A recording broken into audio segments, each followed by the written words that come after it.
Good morning. Today we're going to look at a game called Jumbo Treasure Falls. This is the game over here.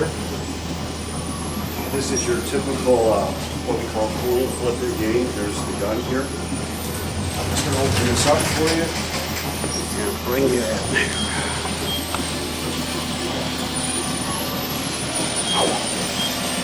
So here's the coin door mechanism here. This is our ticket machine. So our ticket tray is located. There's the coin flipper.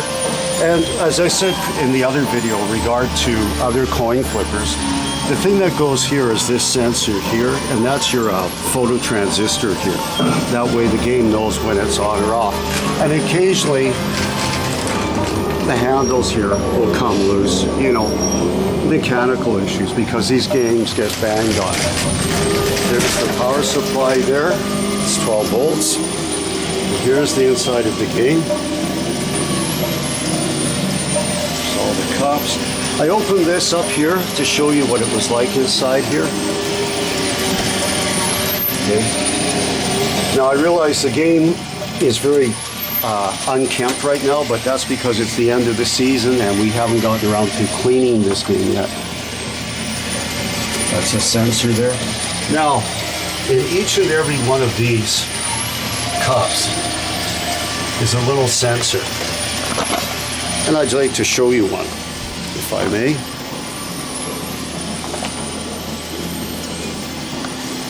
This is a used one. This is what the sensor looks like. So the coin has to flip through these two sensors here for it to be recognized. They use phone jacks to plug in the cables.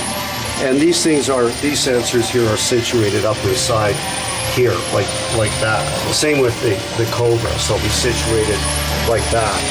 Now, the only thing that goes on these is occasionally these get broken. You know, a trace will lift. So you just have to resolder the bottom here. The other thing that goes is there is a transistor here, and that goes occasionally too. I believe it's a MOSFET. It's like a 2N3904 or something of that nature. Here's the display.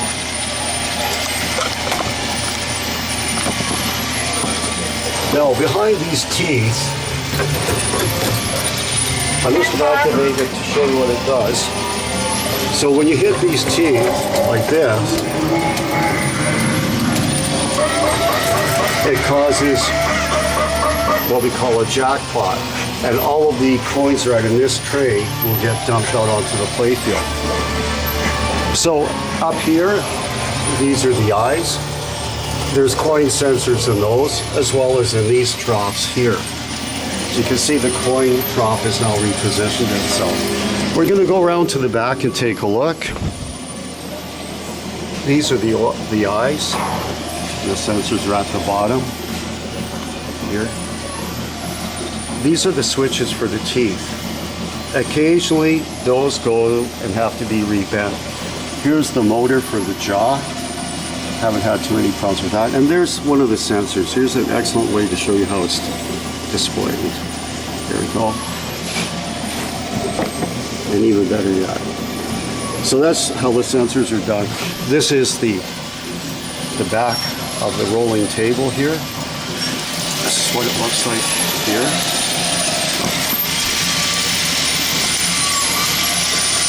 There's one of the gearboxes. I want to point out, these gearboxes are not cheap. They're actually quite expensive. Like I suspect that's probably $200 for that thing right there. And that one's for the Cobra display, which we just got working recently because it took a while to get the proper gearbox in.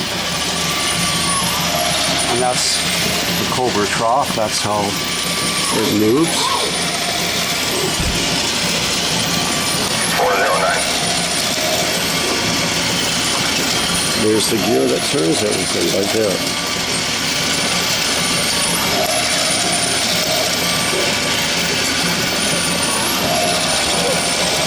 Goes back and forth.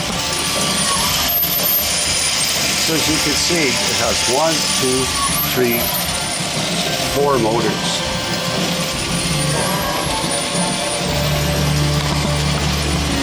So typically what happens is we have to use cotter pins.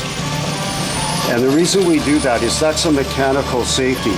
It is quite possible, because of these gears, it's quite possible that you could have a quarter get stuck in here.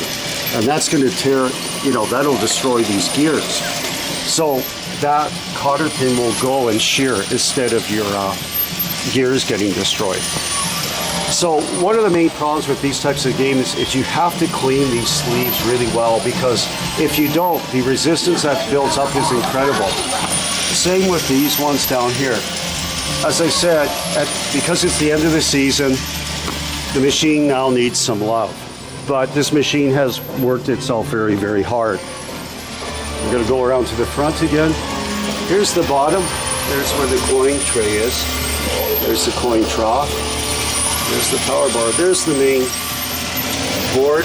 It's a bit of a mess, but this was hacked. Not by me, but this is how it was sent to us. When these cables go, I don't bother reusing the old cables. I will actually recrimp a brand new cable and use that, because that saves a lot of time and effort. It's the quickest, easiest way of doing things, and certainly the most successful, rather than trying to use old cable and old connectors. Occasionally we get coin jams in there, so that's another issue with this. Other than that, the game is a very popular game here, and during the right time, this game can generate a lot of revenues. Anyways, I want to thank you people most sincerely for sticking with me and tolerating me. And have a good one.